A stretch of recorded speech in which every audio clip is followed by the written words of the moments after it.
नमस्कार. माहिती आणि जनसंपर्क महासंचालनालयाच्या जय महाराष्ट्र या कार्यक्रमात मी पल्लवी मुजुमदार आपल्या सगळ्यांचं मनपूर्वक स्वागत करते. केल्याने देशाटन पंडित मैत्री सभेत संचार शास्त्रग्रंथ विलोकुन मनुजा चातुर्य येतसे फार.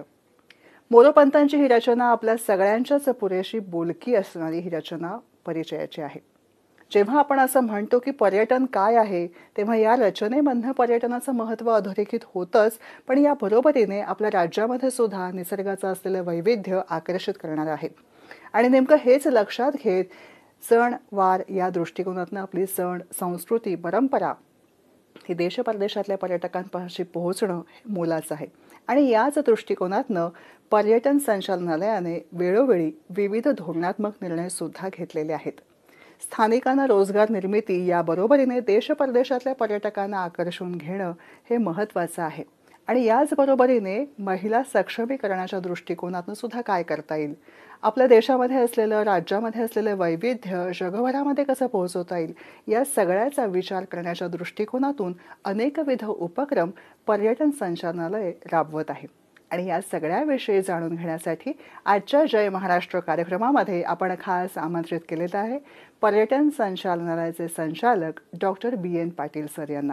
सर नमस्कार. नमस्कार. जय महाराष्ट्र कार्यक्रमात आपलं मनपूर्वक स्वागत करते. धन्यवाद. जेव्हा मी सुरुवातीलाच असं म्हटलं की अनेकविध उपक्रम आपल्या संचालनालयामार्फत राबवले जात आहेत, तेव्हा फेस्टिवल हा एक विशेष शब्द परदेशी पर्यटकांना आकर्षून घेण्यासाठी आपण वापरता. सण, भाषा, संस्कृती आणि ही सगळी परंपरा कशा पद्धतीने सणांच्या माध्यमातून सणांच्या दृष्टिकोनातनं पर्यटन असं राबवलं जातं याविषयी आपण छान सुरुवात केली. महाराष्ट्र जर बघितला तर आपलं जे कॅनव्हास आहे, लँडस्केप आहे, हा एक कल्चरल आणि नॅचरल आणि इनटँजिबल आणि टँजिबल हेरिटेज याने परिपूर्ण असं आहे. आपल्याकडे 720 किलोमीटरचा एक समुद्र किनारा आहे. त्यालाच लागून सह्याद्रीची पर्वतरांग आहे जी जैवविविधतेने नटलेली आहे. अगदी त्याच्या पलीकडे गेलो 40 नॅशनल वाईल्ड लाईफ सँक्च्युरीज आहेत, वन्यजीव सँक्च्युरीज आहेत. आपलं जे कल्चरल हेरिटेज असेल, मग ते पंढरपूरची वारी असेल, गणेश उत्सव असेल, अगदी कास पठार जरी आपण म्हटलं ते पण एक आपलं एक वेगळंच पर्यटकांसाठी एक ठेवा आहे. असे आपले जे जेम्स आहेत, अगदी आपले इनलँड टुरिझम असेल तो सुद्धा आपला एक जेम्स आहेत. महाराष्ट्र असं एक वैविध्यतेने नटलेला राज्य आहे की जे राज्य आंतरराष्ट्रीय पर्यटकांनाही खुणवते आणि राष्ट्रीय पर्यटकांनाही खुणवते. आपण जर आत्तापर्यंतचा आपला ट्रेंड पाहिला तर महाराष्ट्र हा 5 मोस्ट आपण जे म्हणतो ना पर्यटकांनी व्हिजिट केलेल्या राज्यांच्या नंबरामध्ये लागतो. आपला नंबर 5वा लागतो. आणि त्यात आंतरराष्ट्रीय पर्यटकांची जर आपण संख्या पाहिली तर भारतात जे 14% जेवढे पर्यटक येतात त्याच्यापैकी 14% जे आंतरदेशीय पर्यटक आहेत ते मुंबईवरून सुरुवात करतात, मुंबईला येतात आणि त्याचा आपण फायदा घेतोय. आणि याचा पर्यटन हा जो असा विषय आहे, अशी इंडस्ट्री आहे की ती राज्याच्या सकल उत्पन्नात डायरेक्ट कॉन्ट्रीब्यूट करते, लोकांच्या इकॉनॉमीमध्ये डायरेक्ट पैसा जातो. आत्ता जर आपला ट्रेंड पाहिला तर आपण 9.8% GDP मध्ये कॉन्ट्रीब्यूट करतो पर्यटन क्षेत्र, पर्यटनाच्या माध्यमातून. आणि जो रोजगार निर्मितीचा आपण जसा उल्लेख केला ते 5.9 बिलियन रोजगार आपण मार्च 2021च्या रिपोर्ट पर्यंत आहेत. वा, हा आकडा खूप आकर्षक आहे. आणि हा डायरेक्ट रोजगार मिळतो. या 5.9 बिलियन मधनं जर आपण वर्गीकरण केलं की डायरेक्ट रोजगार किती मिळाला तर तो 2.9 बिलियन आहे. मग त्यात अगदी होमस्टे असतील, ट्रॅव्हल्स टूर एजंट्स असतील, असं. आणि अप्रत्यक्ष जो रोजगार असतो तो मग उरलेला आहे. आता हे सगळं जर आपल्याला फायद्यासाठी म्हणजे आर्थिक आपली उन्नती करून घेण्यासाठी कन्वर्ट करायचं असेल तर आपल्याला जास्तीत जास्त टुरिस्ट अट्रॅक्ट करणे, मग ते आंतरदेशीय असतील किंवा मग स्थानिक डोमेस्टिक असतील, ते आपल्याला अट्रॅक्ट करणं महत्त्वाचं आहे. आणि त्यासाठी आमचे प्रयत्न असतात. मग प्रत्येक जागेचं, मग ते स्पिरिच्युअल टुरिझम असो, निश टुरिझम असो किंवा आपले कल्चरल टुरिझम असो, त्याला कसं आपण लोकांपर्यंत पोचवू तेवढे टुरिस्ट आपल्याकडे येतील आणि त्यांना स्थानिक आपण सुविधा आणि आपलं एक जे इंटँजिबल हेरिटेज आहे ते जपून त्यांना आपण जर आकर्षित केलं तर आपल्या महाराष्ट्र राज्य असं आहे की ते टुरिझमचं खूप पोटेन्शियल आहे आणि ते आपण एक इकॉनॉमिक टूल म्हणून ते वापरू शकतो. म्हणजे सांस्कृतिकदृष्ट्या, आध्यात्मिकदृष्ट्या, नैसर्गिकदृष्ट्या अशा सगळीकडून जे महाराष्ट्रामध्ये समृद्धी आहे त्या समृद्धीच्या माध्यमातून पर्यटकांपाशी ते समृद्धी पोहोचवण्यासाठी आपण प्रयत्नशील आहात. आता आपण प्रयत्नशील आहात. पर्यटन क्षेत्रात कसं आहे की पर्यटनामध्ये 2 घटक महत्वाचे आहेत. एक डेस्टिनेशन म्हणजे तुमच्याकडे काय आहे आणि दुसरा महत्वाचा घटक पर्यटक. या दोघांना जर आपण अट्रॅक्ट केलं तर पर्यटन इंडस्ट्री किंवा टुरिझम इंडस्ट्री वाढवण्यास पोषक वातावरण निर्माण. ते कसं होईल ते आमचे प्रयत्न आहे. अरे वा. स्थळ आणि हौशी पर्यटक या दोन्हीचे समन्वय आणि सांगड घालणं आवश्यक आहे असं म्हणता येऊ शकेल. जेव्हा आध्यात्मिक पर्यटनाचं आपण म्हणतो तेव्हा सण ह्या एक मोठी संधी असते असं म्हणता येईल.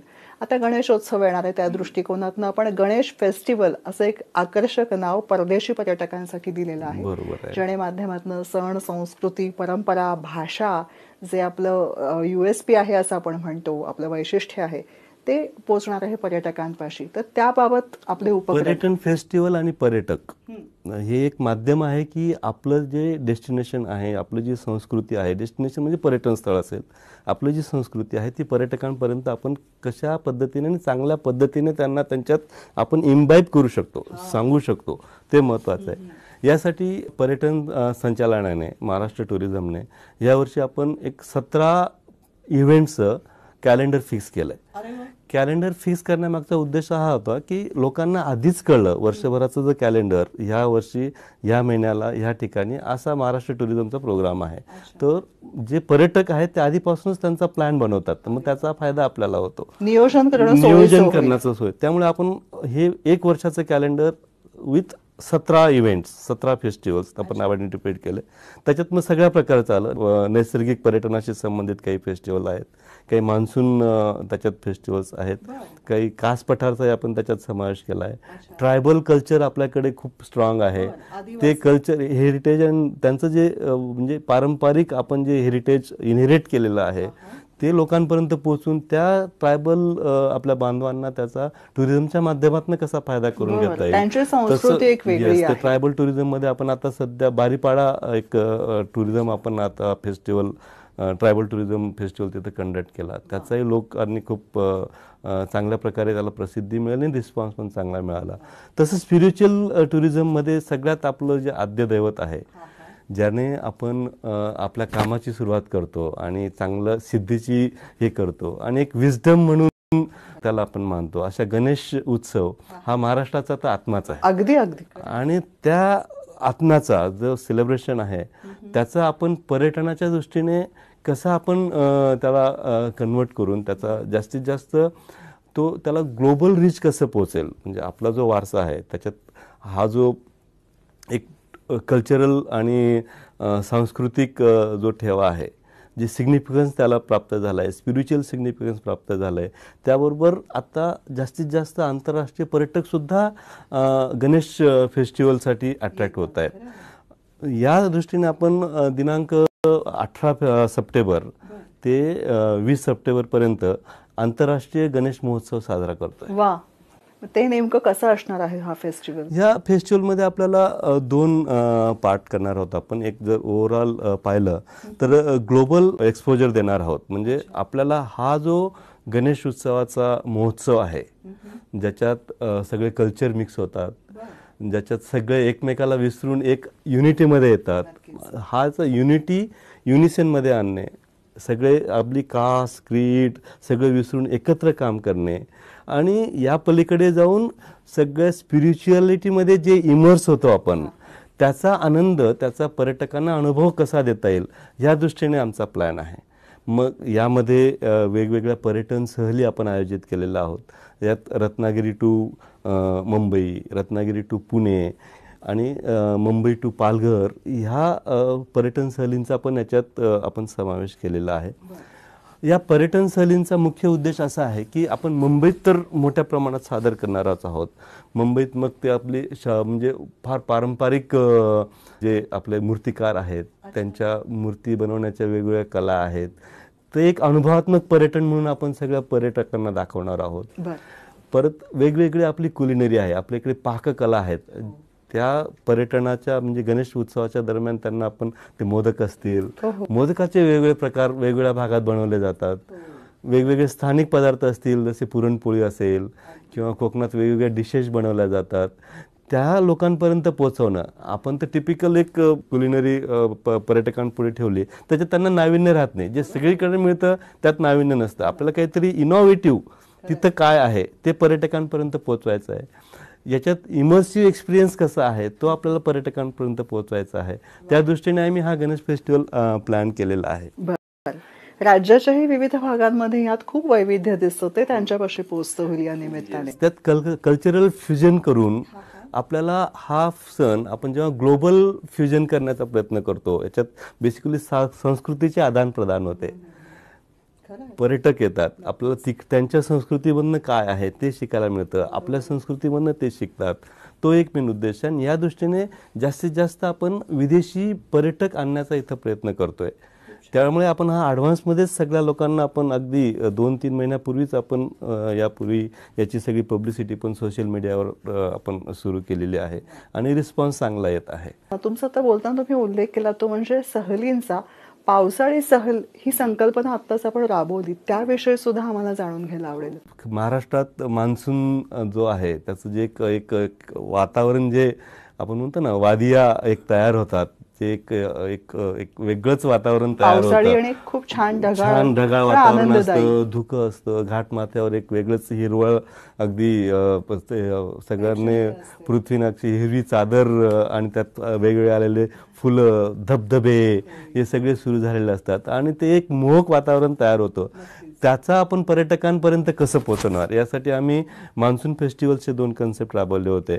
त्याच्यात आंबोली फेस्टिवल म्हणून सिंधुदुर्ग जिल्ह्यात आपण घेतला आणि एक भंडारदरा जे अहमदनगर जिल्ह्यात आहे, नाशिकला लागून आहे, तिथं आपण एक मान्सून फेस्टिवल आयोजित केला होता. आणि त्याचा फायदा इतका झाला की आपण वेगवेगळ्या राज्यातनं जे ट्रॅव्हल्स अँड टूर ऑपरेटर्स असतात, जे वेगवेगळ्या टूर आणतात, त्यांना आपण फॅमिलायझेशन टूर म्हणून तिथं आणलं होतं. आंबोलीला पण आणलं होतं आणि भंडारदऱ्याला आणलं होतं. आणि त्यांनी ते पाहिल्यावर इतका इम्पॅक्ट झाला की ते म्हणून की आम्ही सगळे टुरिस्ट हे आमचे मेजर टुरिस्ट डेस्टिनेशन, जसं मगाशी बोललो की आपलं टुरिस्ट डेस्टिनेशन लोकांपर्यंत कसं पोहोचवणं. बरेचसे जे टूर एजंट्स होते, टूर गाईड्स होते, जे आपण विदेशातनं काही मागवले होते आणि काही परराज्यातनं मागवले होते. परराज्यातनं मागवण्याचा उद्देश हाच होता की तिथून टुरिस्ट आपल्याकडे त्यांनी आणणं आवश्यक आहे. पण ते टुरिस्ट कसे असेल की त्यांना ती ओळख झाली पाहिजे. तर त्यांना आपण तिथल्या होमस्टे बरोबर ते राहिले, तिथले स्थानिक जे रिसॉर्ट्स आहेत तिथं राहिले, ॲग्रो टुरिझम सेंटर्स आहेत तिथं राहिले, तिथला एक्सपिरियन्स घेतला, वॉटर स्पोर्ट्स घेतले त्यांनी, वेगवेगळ्या धबधब्यांवर जाऊन तिथलं हे केलं. तिथली संस्कृती, जसं कोकणात आपलं वेगवेगळे स्पाइस गार्डन्स आहेत, कॅश्यू प्लांटेशन कसं असतं, मँगो प्लांटेशन कसं असतं, ते सर्व त्यांना एक्सपोजर दिलंय. घाट माथ्यावरचे ट्रेक्स आपण अरेंज केल्या होत्या. सो ते इतके प्रभावित झाले की जसे की आमचा हा मेजर टुरिस्ट डेस्टिनेशन झाला. आणि फ्रॉम हेन्स ऑन म्हणजे इथून पुढे आम्ही पूर्ण पर्यटक आमच्या सहली इकडे आयोजित करणार. So that's the impact. वा, हे जेव्हा म्हणतात सर, तेव्हा जेव्हा हे सगळे टूर ऑपरेटर्स आहेत किंवा हे आलेले प्रवासी आणि ते पुन्हा अनेक लोकांना सांगणार आहेत, ती मंडळी आहेत, बरोबरीने स्थानिक मंडळी आहेत, या सगळ्यांना किंवा गाईड्स आहेत स्थानिक, या सगळ्यांचा ह्याच्यामध्ये सहभाग महत्त्वाचा आहे. म्हणजे थोडक्यात पर्यटन स्थानिक असो किंवा आंतरराष्ट्रीय पातळीवरचं असो, ह्या मंडळींचा सहभाग मोलाचा ठरतो आणि ह्यांना बरोबर पुढे घेऊन जाणं हे मोलाचं असतं. त्या दृष्टिकोनातनं आपली भूमिका. हां, बरोबर. ही एक चेन रिॲक्शन असते. आपण बोललात ना, एक साखळी म्हणतो तयार होते आणि ती साखळी जी माउथ पब्लिसिटी असते ना, ती सगळ्यात जास्त काम करते, महत्त्वाची भूमिका. जसं आता गणेश फेस्टिवलचं आपण काय केलंय की हे फॅम टूर्स तर अरेंज केलेल्याच आहेत. त्या व्यतिरिक्त आपण गेटवे ऑफ आपला जो आहे इंडिया, तिथं एक पॅव्हिलियन आपण तयार करणार आहोत. तिथं मग सँडच्या कलाकृती असतील, ज्याच्यात गणेशाची भव्य प्रतिकृती तयार होईल आणि स्थानिक कलाकार तिथं हे होईल. आपला तिथं उद्देश आहे की आपली आर्ट जी आहे, कला आहे, ती पण तिथं एक्सपोज झाली पाहिजे, ती पण त्या लोकांना माहिती झाली पाहिजे, तिचा स्रोत माहिती झाला पाहिजे. आता जसं जबाबदार पर्यटन आपण म्हणतोय की प्लास्टिकचा वेस्ट, आपण जिथं जातो पर्यटक प्लास्टिक बॉटल्स फेकून देतात, प्लास्टिक रॅपर्स फेकून देतात. त्यामुळे आपण सस्टेनेबल किंवा रिस्पॉन्सिबल टुरिझम हा पण संदेश देण्याचा गणेश महोत्सवामधनं प्रयत्न करतोय. यासाठी आपण एक आपले आर्टिस्ट आहेत त्यांना आपण बोलवलं आहे. ते सगळ्या वेगवेगळ्या प्लास्टिक बॉटल्समध्ये वेगवेगळ्या ज्या बॉटल्स आहेत त्या ज्या पर्यटकांनी फेकून दिल्या आहेत त्या गोळा करून त्याच्यातनं एक गणेशाची प्रतिकृती ते तयार करणार आहेत आणि त्याचं डेमॉन्स्ट्रेशन आपण गेटवे ऑफ इंडियाला ह्या कालावधीत ठेवणार आहोत. या व्यतिरिक्त वेगवेगळे जे आपले हँडीक्राफ्ट्स आहेत किंवा गणेश मूर्ती तयार करताना जे साहित्य लागतं, शाडूची माती असेल, त्याचं कलर्स असतील, जे नैसर्गिक कलर्स कसे वापरावे याची पण प्रतिकृती आपण, याचं प्रात्यक्षिक पण तिथं आपण ठेवणार आहोत, जेणेकरून लोकांमध्ये एक पर्यावरणपूरक गणपती कसा साजरा करावा किंवा आपलं जे ओरिजिनल हेरिटेज आहे, ओरिजिनल पारंपरिक पद्धतीचा जो आपण गणपती बसवायचो त्याला कसं महत्त्व आहे त्याच्यावरही आपण एक ट्रेस देणार आहोत. प्लस आपण सर्व आपले जे हे आहेत एम्बेसीज आहेत, सर्व विदेशातले राजदूत जिथं जिथं मुंबईत त्यांचे कार्यालय आहेत, त्या विदेशी राजदूतांनाही आपण त्यांच्या टीमसह चमूसह आपण हा अनुभव देणार आहोत. त्याच्यासाठी स्पेशल पॅव्हिलियन आपण प्रत्येक विसर्जनाच्या ठिकाणी असेल, प्रत्येक मंडळाच्या जिथं जिथं पॅन्डॉल्स आहेत महत्त्वाचे, जिथं मंडळच जिथं पेंडाल, आता आपल्याला माहितीच आहे की तिथं वेगवेगळे संदेश सामाजिक असतील, स्त्री समानता असेल, म्हणजे जेंडर इक्वॅलिटी असेल, हे सगळे सोशल मेसेज सुद्धा किंवा पर्यावरणाविषयी जागृती असेल, हे वेगवेगळे संदेश सुद्धा त्या पॅन्डॉल मार्फत गणेश उत्सवाच्या माध्यमातून दिले जातात. त्या देखाव्यातनं जे संदेश आहेत ते पर्यटकांपर्यंत किंवा आपलं एखादं चांगलं कल्चरल हे असेल ते पण त्या देखाव्यातनं दाखवलं जातं. त्याची पण आपण स्पर्धा लावलेली आहे आणि त्या स्पर्धेच्या माध्यमातून आपण हे सगळे जे शोकॉस होणार आहे ते आपण पर्यटकांना त्याचे टूर आपण अरेंज केलेले आहे. जे विदेशी पर्यटक येतील किंवा जे आपण इन्फ्लुएन्सर्स, आपल्याला माहिती आहे आजकाल इन्फ्लुएन्सरचा रोल खूप महत्त्वाचा आहे, ब्लॉगर्सचा रोल खूप महत्त्वाचा आहे, त्यांना पण आपण विदेशी पण इन्फ्लुएन्सर्स, ब्लॉगर्स किंवा यूट्यूबर्स आपण त्यांना बोलवलेलं आहे आणि ते पण याचं सगळं शूटिंग करतील, सगळं त्यांचे ब्लॉग्स, त्यांचे पोस्ट ते अपलोड करतील, जेणेकरून आपला जो हा इव्हेंट आहे तो आपण ग्लोबल, आपण बोललात की ग्लोबलपर्यंत कसं पोहोचवणार, तर हे सगळे माध्यम आहेत. आपले प्रसिद्धी माध्यमं तर असतील पण आपलं जे सोशल हँडल्स आहेत DOTचे म्हणजे पर्यटनाचे, महाराष्ट्र टुरिझमचे, आज आपण इंस्टाग्राम जरी म्हटलं तरी 4 लाखाच्या वरती फॉलोअर्स आहेत आमचे, फेसबुकवर 13 लाखाच्या वरती आमचे फॉलोअर्स आहेत, यूट्यूबवर 10 लाखाच्या वरती फॉलोअर्स आहेत आणि परत आम्ही हे सगळे इन्फ्लुएन्सर्स बरोबर, ब्लॉगर्स बरोबर असोसिएट करत आहोत, कोलॅबोरेट करत आहोत. त्यामुळे ही जी रीच आपण म्हणताय ना ती फार मोठ्या प्रमाणात लोकांपर्यंत पोहोचवण्याचा आमचा सर्वदूर पर्यटन, महाराष्ट्र पर्यटन सर्वदूर पोहोचणार आहे.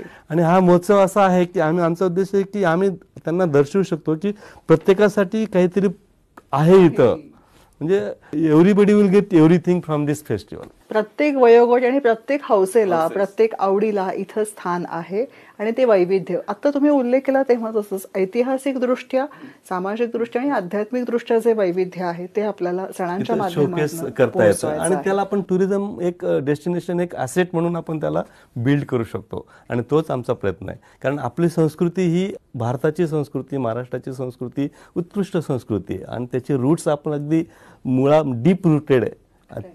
ते आपण सहजासहजी चेंजही करत नाहीत आणि ते डीप रूटेड मुळं आपले जे संस्कृतीचे जे आदर्श आहेत ते विदेशी पर्यटकांना आता आकर्षित करतायत. योगा असतील किंवा आपले जे संस्कृती आहे ते खूप अट्रॅक्ट करतायत आणि ते प्रभावित होत आहेत. याच मुद्द्यावर सर मला जाणून घ्यायला आवडेल ते म्हणजे आंतरराष्ट्रीय पर्यटन महोत्सव जो जानेवारीमध्ये मुंबईत होतोय त्याविषयी थोडंसं.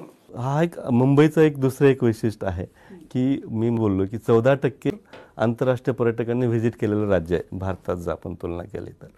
हे सर्व कॅपिटलाइज करणं आपल्याला फार महत्त्वाचं आहे टुरिझमच्या दृष्टीने.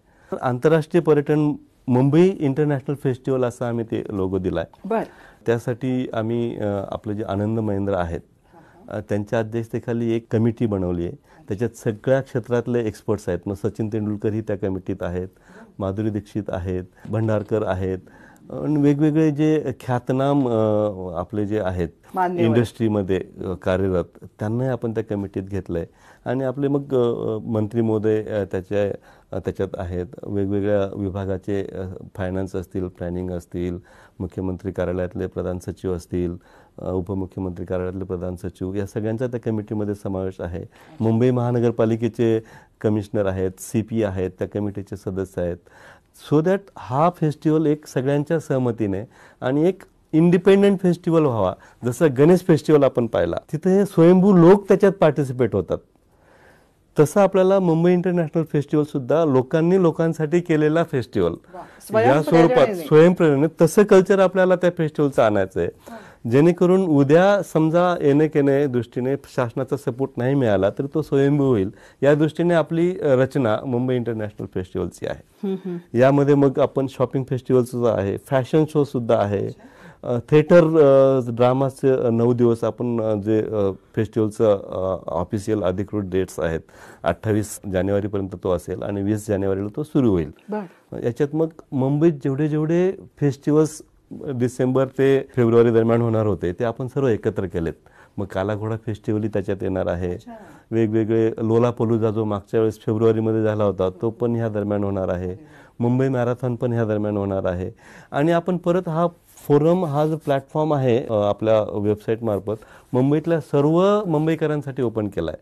समजा आपण आपल्याकडे काहीतरी कला आहे, आपण काहीतरी एखाद्या क्षेत्रात निपुण आहात, समजा पाककलेत निपुण आहात, आपण काहीतरी विशिष्ट पदार्थ बनवतात, आपण आपलं शोकेसिंग इथे करू शकतो की माझ्याकडे असा पदार्थ या मुंबई इंटरनॅशनल फेस्टिवलच्या दरम्यान या ठिकाणी मिळेल. किती छान. म्हणजे सर्व लोक त्याच्यात सहभागी होतील.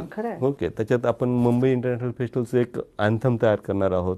ते अँथम जसं फुटबॉलचं एक अँथम असतं तसं एक अँथम याच्यात असेल. त्या दरम्यान 26 जानेवारी सुद्धा येते. 26 जानेवारीची आपण एक ग्रँड परेड त्या दरम्यान आयोजित केलेली आहे. सर्व महाराष्ट्रातले जेवढे आपले लेझिम पथक आहेत, टिपरी पथक आहे, टिपरी इज डिफरंट फ्रॉम दांडिया. तो टिपरी लोकांना माहितीच नाही पण ते दांडियापेक्षा उत्कृष्ट आहे. ते टिपरी पथक आपण येतील. वेगवेगळे जे आपले महाराष्ट्र ढोल असेल, नाशिक ढोल असेल, वेगवेगळ्या प्रकारच्या ढोलची आपण परेड करणार आहोत. परत आपण फूड फेस्टिवल पण याच्यात आहे. फूड फेस्टिवल सगळ्या महाराष्ट्रातले जेवढे जिल्हे आहेत त्या जिल्ह्यातलं जे वैशिष्ट्य आहे त्या फूडचं ते सगळे स्टॉल इथं असतील. असा 9 दिवस आपण सगळे महोत्सव असेल. याच्यात आपण लॉटरी सिस्टम, आपण कुपन सुद्धा देणार एंट्री करणाऱ्याला, त्याला पण मिळेल. थिएटरचं कुपन मिळेल. वेगवेगळे म्युझियम्स आपण याच्यात घेतलेले आहेत. मग इंडियन सिनेमाचं जे म्युझियम आहे आपल्याला, बॉलिवूड म्युझियम्स आहेत आपल्याला फिल्म सिटीमध्ये, ते पण त्याच्यात इन्व्हॉल्व केलेले आहेत. वेगवेगळ्या स्कूल कॉलेजेसचे आपण फंक्शन्स एकत्र करण्याचा प्रयत्न करत, सगळे विद्यार्थी आपण त्याच्यात समावेश करण्याचा प्रयत्न करतात. म्हणजे जेणेकरून हा लोकांचा महोत्सव झाला पाहिजे आणि एक आंतरराष्ट्रीय महोत्सव झाला पाहिजे या दृष्टीने आपले प्रयत्न आहेत. याच्यात बीच फेस्टिवल सुद्धा आहे.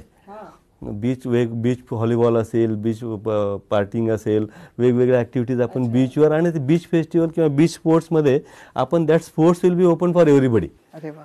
त्याच्यात आपलं हे त्यांनी फक्त रजिस्टर करायचं की आम्हाला ह्या स्लॉटमध्ये इथं हा गेम खेळायचा आहे. सो लोक, महिला, पुरुष, सगळ्या वयोगटातले तिथं समाविष्ट होऊ शकतात. तिथं वॉटर स्पोर्ट्सची ॲक्टिव्हिटी असेल, आपण काही क्रूजची टायअप केलंय, ते क्रूजच्या 1-2 फेऱ्या समुद्रात सुद्धा असतील. किती छान. सर्व ॲक्टिव्हिटी आपण हे करून जास्तीत जास्त हा जो आपला जानेवारीचा सीझन आहे त्यात लोकांना, किंवा हॉटेल असोसिएशन त्याच्यात आहे, रिटेल असोसिएशन त्याच्यात आहे, ते कन्सेशन्स ऑफर करतील आणि त्याचा फायदा सगळ्या, म्हणजे अगदी छोट्या अगदी वाढपासून तर सगळे पर्यटन क्षेत्रातले होमस्टेज असतील, छोटे छोटे रेस्टॉरंट्स असतील, B&B वाले असतील, सगळ्यांनाच मिळणार आहे. त्या सगळ्यांची लिस्ट आपण पब्लिश करणार आहोत, सगळ्यांची टाईप करणार आहोत. जे चांगले त्याच्यातले असतील त्यांना आपण प्राईज पण देणार आहोत. मस्त. म्हणजे यामध्ये सगळे वयोगट येतात, स्त्री पुरुष लहान मुलं सगळे येतात. त्यामुळे या सगळ्या बरोबरीने ज्याला जी आवड आहे त्या पद्धतीचं पर्यटन इथं शक्य आहे. आणि त्याचबरोबरीने लोकप्रिय मान्यवर व्यक्तिमत्व सुद्धा यामध्ये सहभागी होत आहेत. तोही त्यांच्या आकर्षणाचा एक मोठा बिंदू आहे. पर्यटन सर्किट ही संकल्पना नेमकी काय आहे सर? आता आपण जसं सुरुवातीला मी सांगितलं, आपल्याकडे सगळ्या प्रकारचं पर्यटन होऊ शकतं. आपल्याकडे अष्टविनायक आहेत आणि आता जे परदेशात आपले लोक स्थायिक झालेत, वयोवृद्ध आहेत आणि ते भारताशी परत कनेक्ट होऊ शकतात. याच्यासाठी आपण अष्टविनायकचं एक टूर सर्किट आपण तयार केलेलं आहे. मागे आम्ही 10 टूर सर्किट ची पब्लिसिटी दिली. त्याच्यासाठी टूर्स अँड ट्रॅव्हल्स ऑपरेटर पण एंगेज केले. ते त्यांच्या थ्रू ते डायरेक्ट त्यांना ते इझी व्हावं बुकिंग करणं किंवा तिथल्या सुविधा पुरवणं, तिथली माहिती देणं. ते आपण सगळे टूर्स ऑनलाईन पण केलेले आहेत, जेणेकरून आंतरराष्ट्रीय पर्यटक असतील किंवा NRIs असतील ज्यांना भारताशी परत कनेक्ट व्हायचं आहे, ते तिथे येऊ शकतात, त्याचा फायदा घेऊ शकतात. अष्टविनायक एक झालं. तसं जैन टुरिझम आपण महाराष्ट्रात जेवढे जेवढे जैन तीर्थक्षेत्र आहेत ते आपण कनेक्ट केलेले आहेत. दुसरं सगळ्यात महत्वाचा जो वारसा आपल्याकडे आहे, ऐतिहासिक वारसा आपण म्हणूया, शिवाजी महाराजांचे किल्ले. महाराष्ट्र असं एकच राज्य आहे की तिथे आपल्याकडे जलदुर्ग आहेत आणि त्या जलदुर्गांचं आपण एक सर्किट केलंय. तर आपण सी रूट आपण त्याच्याने कनेक्ट करण्याचा प्रयत्न करतो आहोत. त्याच्यासाठी आपण बेसिक सुविधा सुद्धा पुरवण्याचा प्रयत्न करत आहोत. सद्यस्थितीत आपण बाय लँड सुद्धा म्हणजे ऑन रोड सुद्धा आणि सी रूटने सुद्धा आपण ते सर्किट डेव्हलप करण्याचा प्रयत्न करत आहोत. त्या व्यतिरिक्त आपले काही भुयारी किल्ले आहेत, इनलँड किल्ले आहेत महाराजांचे. शिवनेरी असेल, शिवनेरी महोत्सव आपण साजरा करणार आहोत to celebrate the fort festival. मग त्या शिवनेरी महोत्सवाच्या दरम्यान जो फेब्रुवारीमध्ये होणार आहे, तिथं सगळ्या फोर्ट्स विषयी माहिती असेल, सगळं तिथलं मग तिथलं ॲग्रो टुरिझम सेंटर्स एकत्र येतील. Junnar is famous for grape again this thing, grape festival तिथं होईल. ॲग्रिकल्चरमध्ये काय इनोव्हेशन आहे, आपण जसं मगाशी बोललात की आपण रिस्पॉन्सिबल टुरिझम आणि सस्टेनेबल टुरिझम. तर ॲग्रो टुरिझम ही संकल्पना आपण ॲग्रो टुरिझम पॉलिसी आणली आहे. त्याच्यात समजा आपण 5 ते 8 रूम्स पर्यंत तिथं आपण पर्यटकांसाठी एक व्यवस्था नैसर्गिक पद्धतीने तयार करू शकतो. त्यात शासन आपले पर्यटन धोरण आहे 2016चं, त्या अंतर्गत त्यांना विविध सुविधा उपलब्ध करून देते. होमस्टेज ला आपण वेगवेगळ्या सुविधा उपलब्ध करून देतोय. सो हे टूर सर्किट्स, कारण कुठलाही पर्यटक जेव्हा येतो तो पहिले सुविधा बघतो, आम्हाला चांगली राहण्याची व्यवस्था आहे की नाही, आम्हाला काही कल्चरल तिथं शिकता येईल का. कारण आता जो आम्ही सर्वे केला, ट्रेंड केला, त्याच्यात अर्बन म्हणजे अगदी सिमेंट कॉन्क्रीटच्या हॉटेलमध्ये राहून 5 स्टार हॉटेलमध्ये राहून लोक रमत नाहीयेत. लोकांना एक अनुभवात्मक पर्यटन पाहिजे. नेमकं काय घडतं ते अनुभवायचं. कापूस कसा पिकतो, नारळाचं तेल कसं काढलं जातं, व्हर्जिन ऑइल वेगळ्या पद्धतीने काढलं जातं, कोकोनट पॅकेजिंग कसं होतं, ते म्हणजे वॉटर पॅकेजिंग कसं होतं, ते स्थानिक महिला कशा त्याच्यात इन्व्हॉल्व आहेत, ते त्यांची संस्कृती त्यांना समजून घेण्यात आनंद आहे. आणि म्हणजे आमच्या सर्वेनुसार 40% पर्यटक ह्या बाबींना प्रेफरन्स द्यायला लागले. त्यामुळे आम्ही मग अनुभवजन्य पर्यटनावर जास्त जोर देत आहोत. मातीचा रंग कसा आहे हे फक्त आहे, पिठागरं कशी आहे ते मीठ मुठीमध्ये उचलून बघायचं आहे, असा सगळा तो आनंद. आता मेट्रो मधल्या मुलांना आपण जर आपल्याला एक नवीन जनरेशन तयार करायचंय जे आपले पर्यावरणाचे दूत म्हणून तयार होते. आज आपण शहरी विद्यार्थ्यांना पाहिलं तर त्यांना दूध कोण देतं, तो दूधवाला देतो. मीठ कुठून येतं, तो दुकानात येतो. पण त्याचं नॅचरल सोर्स काय आहे की फूड नैसर्गिक पद्धतीने कसं बनवलं जातं, दूध कुठून येतं, दुधाचा अनुभव काढण्याचा अनुभव एक वेगळा असतो. अगदी याच मुद्द्यावरती मग मी वळेन ते म्हणजे ॲग्रो टुरिझम या मुद्द्याकडे. ॲग्रो टुरिझम ही संकल्पना याला जोडूनच आपण समजावून सांगूया. आपण 2020 पासून ॲग्रो टुरिझम पॉलिसी आपण राबवत आहोत. या वर्षी आपण जवळजवळ नवीन ॲग्रो टुरिझम सेंटर्सला 700च्या वर परवानग्या दिलेल्या आहेत. कारण आणि ते चांगल्या प्रकारे त्याला राष्ट्रीय आणि आंतरराष्ट्रीय पर्यटकांचा प्रतिसादही मिळत आहे. याला आपण प्रोत्साहन देण्यासाठी किंवा हे वाढण्यासाठी, कारण ॲग्रो टुरिझमचे 2 फायदे आहेत. एक आपण पाहिले की आता वातावरणीय बदल होतोय, क्लायमेट चेंज होतोय, त्यामुळे पावसाळ्याची अनियमितता आहे आणि शेतकरी ह्या मोस्टली पावसाळ्यावरच अवलंबून असतो. पाऊस फेल झाला किंवा अनियमित पाऊस पडला तर त्याचं क्रॉप फेल होण्याचे चान्सेस जास्त, पीक फेल होण्याचे जास्त चान्सेस लागते. म्हणजे त्याचा एक्सपेंडिचर तर झालेलाच आहे, पण पिकाची किंवा प्रॉडक्टची गॅरंटी नाहीये. मग त्याला काहीतरी पर्याय अर्थार्जनाची व्यवस्था झाली पाहिजे. मग ॲग्रो टुरिझम सेंटर जे आहेत तिथं पर्यटक येतात, तिथं अगदी आपण मिनिमम 1000-2000 रुपये पर डे जरी पकडलं आणि 8 रूम 5 रूम पकडल्या तरी त्यांचा महिन्याचा जो एक्सपेंडिचर आहे, शेतीवरचा असेल किंवा तिथला याचा असेल, तो त्यांचा निघून जातो. परत त्यांना बाहेरून जे लोक येतात त्यांना नवीन नवीन कल्पना देतात, नवीन नवीन आयडियाज देतात किंवा जगात काय चाललंय त्याची त्यांना माहिती होते.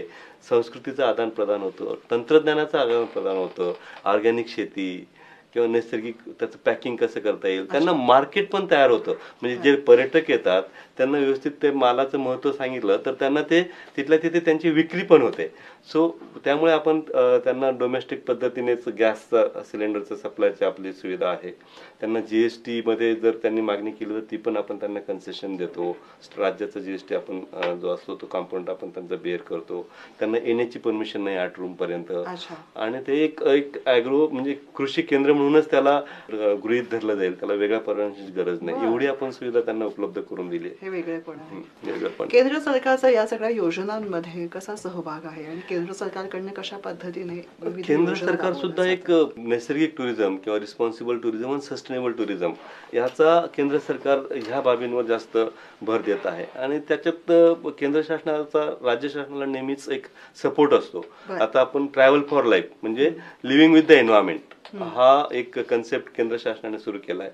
त्याच्यात आपण ऊर्जा बचत कशी करू शकतो, कारण आपण दैनंदिन जीवनात या छोट्या छोट्या गोष्टी ज्या पर्यावरण संवर्धन किंवा सस्टेनेबल टुरिझमसाठी आवश्यक आहेत की बचत लाईट बचत झाली तर तुम्ही अजून तुमचा जो एक्सपेंडिचर आहे तो कमी करू शकता. मग ती पर्यटकांना त्याची जाणीव झाली पाहिजे. मालक तर एनिवे ही इज कन्सर्न, पण पर्यटकांना आपण रूमच्या बाहेर गेलो घरातही असू तरी आपण जर वापरत नसू तर स्विच ऑफ करणे, गिझर स्विच ऑफ करणे, अननेसेसरी जलसंवर्धनाचे आपण त्याच्यात त्यांना धडे देतो. वेस्ट मॅनेजमेंट कसं केलं पाहिजे म्हणजे जैविक कचरा, अविघटित होणारा कचरा म्हणजे प्लास्टिक वगैरे याचं कसं आपण संकलन करून व्यवस्थित तो रिसायकलिंगला देऊ शकतो. हे सगळ्या बाबी आपण ट्रॅव्हल फॉर लाईफ या हेडखाली केंद्र शासनाने आणि आपण जॉईंट मिशन राबवलंय की सस्टेनेबल टुरिझम कसं होईल की मी एखाद्या पर्यटन स्थळावर गेलो, ट्रेकिंगला गेलो की तिथं माझी एक जबाबदार पर्यटक म्हणून काय जबाबदारी असेल, मी निसर्गाचं काही नुकसान न करता निसर्गाशी मैत्री करून मी ते पर्यटनाचा अनुभव कसा घेईल, जेणेकरून ते निसर्ग अबाधित राहिलं तर माझे पुढचे जनरेशन पण त्या निसर्गाचा किंवा त्या शाश्वत विकासाचा ते फायदा घेऊ शकतील. या दृष्टीने आपण वेगवेगळे उपक्रम तिथे राबवतोय. मग विद्यार्थ्यांच्या त्याच्यात आपण ऑनलाईन वेबिनार्स घेतोय, त्यांना सोशल मीडियावर वेगवेगळे कन्सेप्ट करून ते आपण टाकतोय, कारण आजकाल सोशल मीडिया एक प्रभावशाली माध्यम आहे, त्याचा आम्ही प्रभावीपणे वापर करत आहोत. म्हणजे पर्यटन आणि संस्कारक्षम पर्यटन आणि शाश्वत पर्यटन. शाश्वत पर्यटन केव्हा होईल, आपण जेव्हा भौतिक विकास म्हणतो. भौतिक विकास हा निसर्गाशी नाळ तोडून तर होणारच नाहीये. निसर्गाचे जे रिसोर्सेस आहेत, स्रोत आहेत ते मर्यादित आहेत. पाणी मर्यादित आहे, वीज पुरवठा मर्यादित आहे, कारण वीज पुरवठाही आपण संसाधनावरच अवलंबून कोळसा असेल तरच आहे ना. हे सगळे त्याला मर्यादा आहेत. त्या मर्यादाचा आपण जास्त प्रमाणात एक्सप्लॉइट केला, जास्त प्रमाणात त्याचं आपण वारेमाप अगदी त्याचा उपयोग करत गेलो तर हे सगळे रिसोर्सेस आटल्यावर हा भौतिक विकास आपला राहूच शकत नाही. आज मुंबईला वॉटर सप्लाय नाही झाला, इलेक्ट्रिक सप्लाय झाला नाही तर मुंबईतलं पॉप्युलेशन राहील का? नाही राहणार. पण शेवटी आपण या नैसर्गिक संसाधनावरच अवलंबून आहोत. जोपर्यंत आपण त्यांची काळजी घेत नाही तोपर्यंत शाश्वत पर्यटन, शाश्वत पर्यावरण जोपर्यंत राहत नाही तोपर्यंत आपण सस्टेनेबल लिव्हिंग जे म्हणतो, मग ते पर्यटन असेल किंवा दैनंदिन जीवन असेल ते आपण एक जगू शकत नाही. म्हणजे समृद्ध पर्यटन आणि बरोबरीने संस्कारक्षम आणि शाश्वत पर्यटन घडवणं हे काहीसं उद्दिष्ट आहे असं आपल्याला म्हणता येऊ शकतं. हे एक झालं. आपण परत केंद्र शासनाच्या योजनांचा उल्लेख केला. केंद्र शासनाने स्वदेश दर्शन 2 म्हणून आता एक नवीन योजना जाहीर केली. त्याच्यात ते आपण सिंधुदुर्ग जिल्हा आता समाविष्ट झाला आहे आणि मला सांगायला आनंद वाटेल की सिंधुदुर्ग जिल्हा आपला पर्यटन जिल्हा म्हणून पण आपण शासनाने घोषित केलाय. तर सिंधुदुर्गच्या लागूनच गोवा आहे, तिथं पर्यटन मोठ्या प्रमाणात होतं. ते पर्यटक आपल्या सिंधुदुर्ग जिल्ह्यात कशा पद्धतीने येतील, मग त्यांना काय काय बेसिक सुविधा तिथं आपल्याला तयार करून द्यायच्या आहेत किंवा सिंधुदुर्ग जिल्ह्याचे मर्मस्थान काय आहेत पर्यटनाच्या दृष्टीने त्याला एक चांगली प्रसिद्धी देणे, या सर्व गोष्टींसाठी आपण केंद्र शासनाच्या मार्फत स्वदेश दर्शन 2 मधनं वेगवेगळ्या उपाययोजना आपण करत आहोत.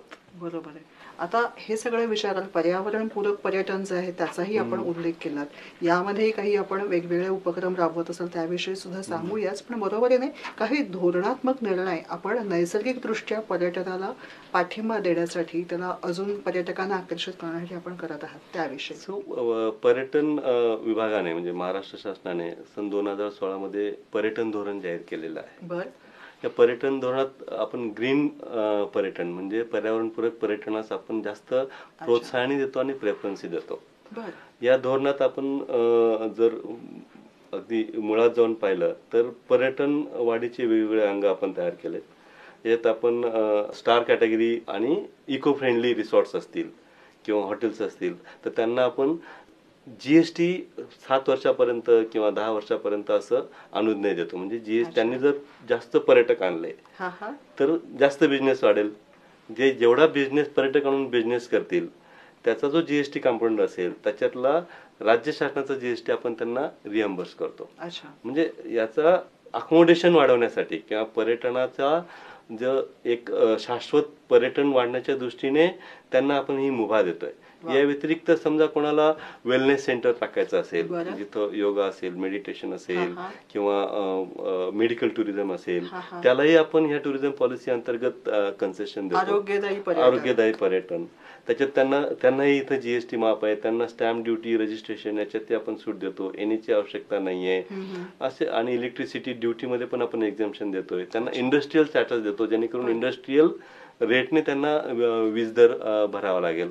आणि ते एक आपण म्हणतो ना economically viable, financially viable model आपण तयार करण्याचा प्रयत्न करतोय जेणेकरून जास्तीत जास्त सुविधा महाराष्ट्रात तयार होतील. जेवढ्या सुविधा तेवढे पर्यटक, कारण पर्यटकाला एक कम्फर्ट पण पाहिजे असतो आणि एक नॅचरल ठिकाणी आणि एक आपल्या संस्कृतीची, कल्चरची एक कसं साधर्म्य साधता येईल त्या दृष्टीने आमचा प्रयत्न चालू आहे. मस्त. या सगळ्या बरोबरीने तुम्ही मरीन पर्यटनाचा उल्लेख केला, त्याविषयी समुद्रामधलं पर्यटन याबद्दल. समुद्रामध्ये आपल्याला तारकर्ली माहित असेल की महाराष्ट्रात एकमेव असं सेंटर आहे. आपण आता तिथं स्कुबा ड्रायव्हिंग करतोय, स्नॉर्कलिंग करतोय. ते एक scuba driving, state of the art scuba driving centre तिथं महाराष्ट्र टुरिझमने सुरू केलेलं आहे. आणि तिथं पर्यटक पावसाळ्या व्यतिरिक्त केव्हाही जाऊन स्कुबा ड्रायव्हिंगचा आनंद घेऊ शकतात, स्नॉर्कलिंगचा आनंद घेऊ शकतात. आणि तिथं छान छान कोरल्स आहेत, रंगीबेरंगी मासे आहेत. तिथं जाऊन त्या लोक अगदी तिथं वेटिंग लिस्ट असते. एवढा प्रतिसाद पर्यटकांचा आहे. कारण महाराष्ट्र सोडला तर गुजरातमध्येही स्कुबा डायव्हिंग नाहीये. मग थेट अंदमान निकोबार इथं स्कुबा डायव्हिंग आहे. आणि अंदमान निकोबार इथं स्कुबा डायव्हिंग बुक करायचं असेल तर त्यांना 15 ते 20 हजार लागतात. आणि महाराष्ट्रात आपण ती सुविधा अगदी 1000च्या आत आपण उपलब्ध करून दिलेली आहे. त्यामुळे लोकांना ते माहिती झाले. आता आपण बऱ्यापैकी प्रसिद्धी देतोय आणि तिथं बऱ्यापैकी आता फ्लो यायला लागलाय. या व्यतिरिक्त आपलं जे बीचेस आहेत वेगवेगळे महाराष्ट्रात, आता गोव्याचे आपण बीचेस म्हणतो, पण महाराष्ट्रात प्रत्येक जिल्ह्यात साधारणतः अगदी वेगवेगळ्या प्रकारचे बीचेस आहेत. अगदी सिल्वर बीच असेल, ब्लॅक बीच असेल, सँडी बीच असेल आणि व्हर्जिन बीचेस आहेत, नाविन्यपूर्ण बीचेस आहेत. त्याची आपण पब्लिसिटी चांगल्या प्रकारे करतोय. आपण बीच सॅक पॉलिसी आणली 2021ला. तर बीच सॅक पॉलिसी अंतर्गत आपण समुद्रकिनारी पर्यटकांसाठी थोड्याशा ज्या सुविधा असतात, स्नॅक्स असेल किंवा थोडंफार नाश्ता किंवा जेवणाची फॅसिलिटी असेल, दिवसभर त्यांना काहीतरी एंटरटेनमेंटची फॅसिलिटी असेल, तर अशा बीच सॅक पॉलिसीमध्ये आपण लोकांनी तिथे उभा राहावेत, त्यांना आपण सपोर्ट करणार. तिथे बेसिक सुविधा ग्राउंडवर ज्या लागतात, टॉयलेट्स असतील, वॉशरूम्स असतील, water it may be, garden असेल, ते गव्हर्नमेंट तयार करून देईल. आणि स्थानिक रोजगारांना आपण जो उल्लेख केला होता की स्थानिक लोकांना रोजगार कशा प्रकारे मिळेल, ती बीच सॅक्स ऑप्शन करून ते वापरतील. म्हणजे त्यांना तिथं रोजगाराची संधी मिळेल. मग तिथले महिला बचत गट असतील जे कुक चांगलं तिथल्या घरातलं अन्न देऊन तिथं हे करू शकत असतील, किंवा तिथले स्थानिक वॉटर स्पोर्ट्सवाले असतील, त्यांना आपण लायसन्सिंगची सुविधा सुरू केलेली आहे.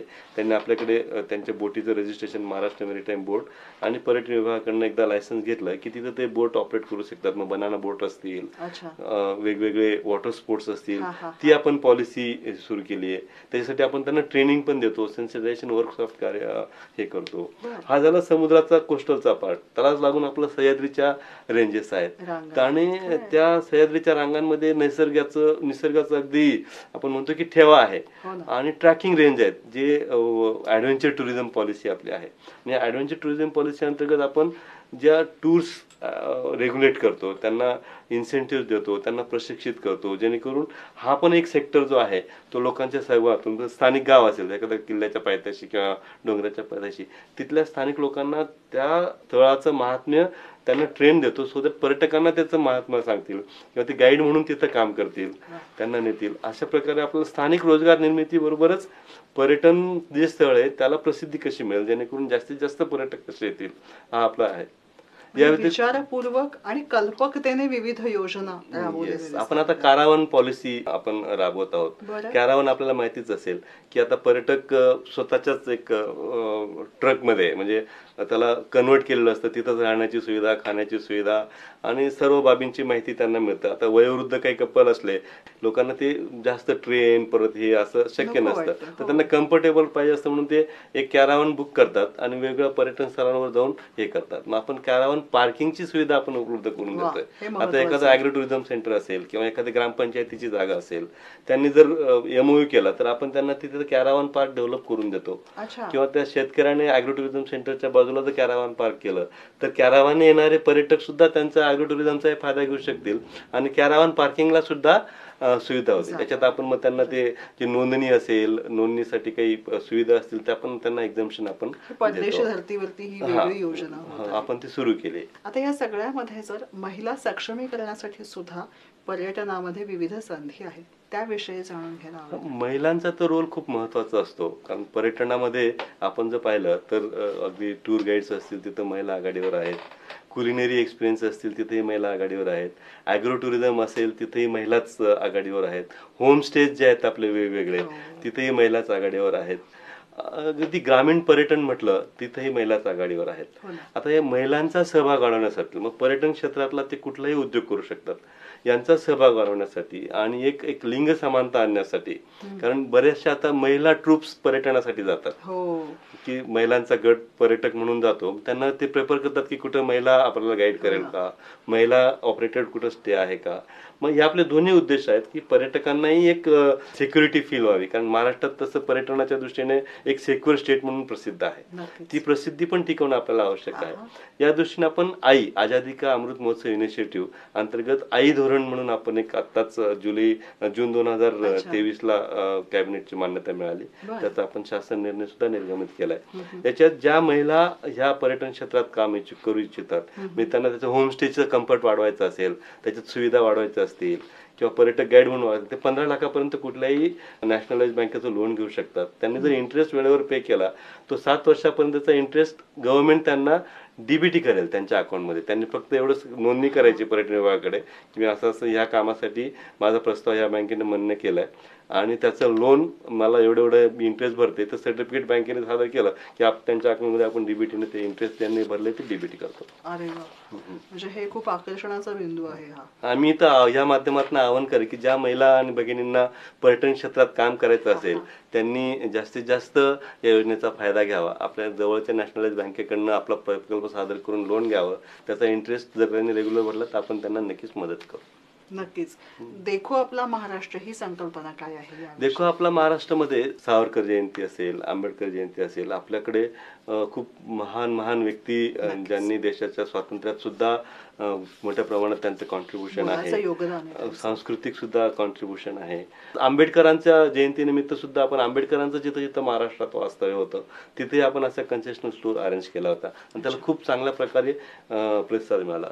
तसंच आपण युवा टुरिझम क्लब आपण तयार केलाय. प्रत्येक शाळेत 8वी पासून तर 12वी पर्यंत कॉलेजचा युवा टुरिझम क्लब होऊ शकतो आणि कॉलेजचा पण सिनियर कॉलेजचा आणि युनिव्हर्सिटीचा पण युवा टुरिझम क्लब होऊ शकतो. या युवा टुरिझम क्लबला आपण आर्थिक सहाय्य सुद्धा देतो आणि त्यांच्या टूर्स आपण वेगवेगळ्या पर्यटन क्षेत्रांना अरेंज करत असतो, जेणेकरून त्यांना त्या पर्यटन स्थळाचा, तिथल्या वारसाची, तिथल्या संस्कृतीची चांगल्या प्रकारे माहिती व्हावी आणि ते पुढे चालून त्या पर्यटन स्थळाचे अँबॅसेडर म्हणून काम करावेत आणि त्यांना एक पर्यटनाचं महत्व लहानपणापासूनच त्यांच्यामध्ये एक इम्बाईब व्हावं, एक बिंबवलं जावं, हा त्याचा मागचा उद्देश आहे. म्हणजे सगळ्या वयोगटाने इथे यावं, हा बघावा. हा महाराष्ट्र देखो, महाराष्ट्र देखो हे तुम्ही जे म्हणता ते अतिशय मार्मिक आहे आणि त्या दृष्टिकोनातनं सगळ्यांनी सहभागी व्हावे असे अनेकविध उपक्रम अतिशय कल्पकतेने आपण राबवत आहात. या निसर्गामध्ये बऱ्याच काही गोष्टी आहेत ज्या वैविध्यपूर्ण आहेत, त्यांचा लाभ आपण केव्हा घेऊ शकतो? जेव्हा आपण परिभ्रमण करतो. पर्यटनाच्या माध्यमातून हेच आपल्याला सांगायचं नाही का? आपलं राज्य या उक्तीला साजेसं आहे, अतिशय वैविध्यपूर्ण असं इथं बरेच काही खजाना आहे, ठेवा आहे. आणि तो ठेवा आपण कसा समजून उमजून घेऊ शकतो, तर अर्थातच पर्यटनाच्या माध्यमातून. इथं विविध संधी आहेत या क्षेत्रामध्ये सहभागी होण्यासाठी. या बरोबरीने इथं आपल्याला जाणून घेण्यासाठी सुद्धा अनेकविध गोष्टी आहेत. महिला सक्षमीकरणासाठी धोरणं आहेत, त्याचबरोबरीने प्रत्येक वयोगटाला इथं बरंच काही आहे. देश परदेशातल्या पर्यटकांना सुद्धा जी आवड आहे, जी हौस आहे, ते सगळं काही इथं भागवता येईल. मग यासाठी आवश्यकता आहे ते पर्यटनाच्या या जत्रेमध्ये सामील होण्याची. आणि याच दृष्टिकोनातून पर्यटन संचालनालय जे विविध उपक्रम राबवतं याविषयी डॉक्टर VN पाटील सरांनी आपल्याला अतिशय विस्तृत माहिती दिलेली आहे. सर, आपण वेळात वेळ काढून इथे आलात आणि ही माहिती दिलीत, मी आपले मनपूर्वक आभार मानते. जय महाराष्ट्र, जय महाराष्ट्र, जय महाराष्ट्र, जय महाराष्ट्र.